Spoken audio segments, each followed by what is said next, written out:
Hello Manchester Academy, Miss Tregelles here today for the Manchester Academy virtual reading programme. Today we are doing autobiographies and it is going to be autobiography week. I am reading The Bowjar by Syvia Plath, which is a semi-autobiographical novel. So we're going to start with chapter 1. It was a queer, sultry summer, the summer they electrocuted the Rosenbergs, and I didn't know what I was doing in New York. I'm stupid about executions. The idea of being electrocuted makes me sick. And that's all there was to read about in the papers. Goggle-eyed headlines staring up at me on every street corner and at the fusty, peanut-smelling mouth of every subway. It had nothing to do with me, but I couldn't help wondering what it would be like, being burned alive all along your nerves. I thought it must be the worst thing in the world. New York was bad enough. By 9 in the morning, the fake, country wet freshness that somehow seeped in overnight evaporated like the tail end of a sweet dream, mirage grey at the bottom of their granite canyons. The hot streets wavered in the sun, the car tops sizzled and glittered, and the dry, cindery dust blew into my eyes and down my throat. I kept hearing about the Rosenbergs over the radio, and at the office, till I couldn't get them out of my mind. It was like the first time I saw a cadaver. For weeks afterwards, the cadaver's head, or what there was left of it, floated up behind my eggs and bacon at breakfast, and behind the face of Buddy Willard, who was responsible for my seeing it in the first place. And pretty soon I felt as though I were carrying the cadaver's head around with me on a string, like some black, noseless balloon stinking of vinegar. I knew something was wrong with me that summer, because all I could think about was the Rosenbergs, and how stupid I'd been to buy all those uncomfortable, expensive clothes hanging limp as fish in my closet, and how all the little successes I'd totted up so happily at college fizzled to nothing. Outside the slick marble and plate glass fronts along Madison Avenue, I was supposed to be having the time of my life. I was supposed to be the envy of thousands of other college girls just like me all over America who wanted nothing more than to be tripping about in those same size 7 patent leather shoes I'd bought in Bloomingdale's one lunch hour, with a black patent leather bout and black patent leather pocketbook to match. And when my picture came out in the magazine the 12 of us were working on, drinking martinis in a skimpy imitation silver lame bodice stuck onto a big fat cloud of white tulle on some starlight roof in the company of several anonymous young men with all-American bone structures hired or loaned for the occasion.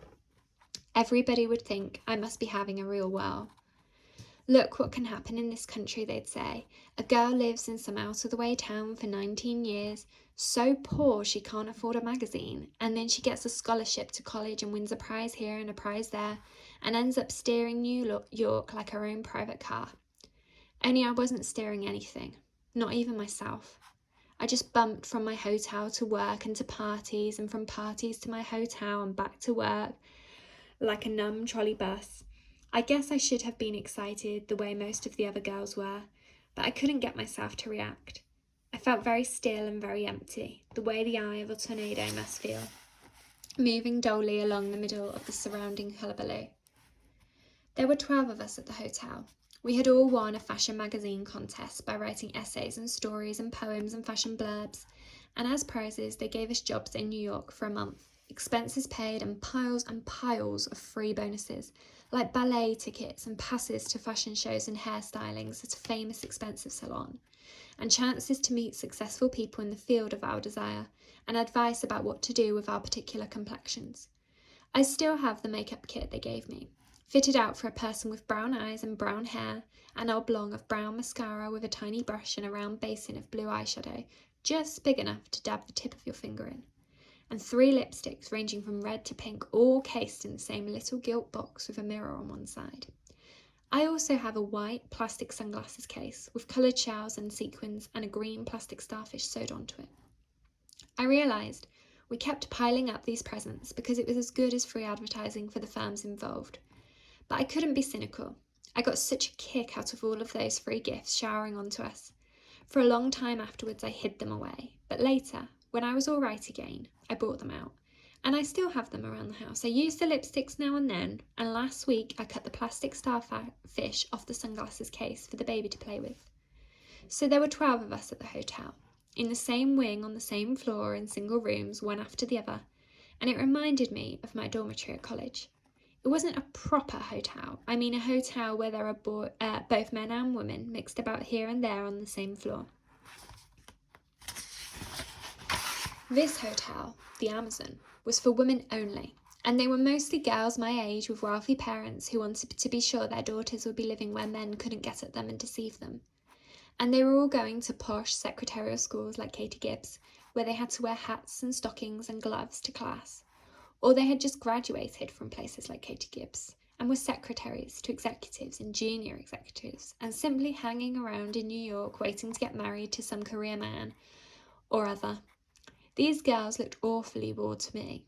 I saw one of them on the sunroof yawning and painting their nails and trying to keep up their Bermuda tans, and they seemed bored as hell. I talked with one of them, and she was bored with yachts and bored with flying around in aeroplanes and bored with skiing in Switzerland at Christmas and bored with the men in Brazil. Girls like that made me sick. I'm so jealous, I can't speak. 19 years and I hadn't been out of New England except for this trip to New York. It was my first big chance. But here I was, sitting back and letting it run through my fingers like so much water. I'm going to pause there today, come back tomorrow for the next instalment of The Bow Jar.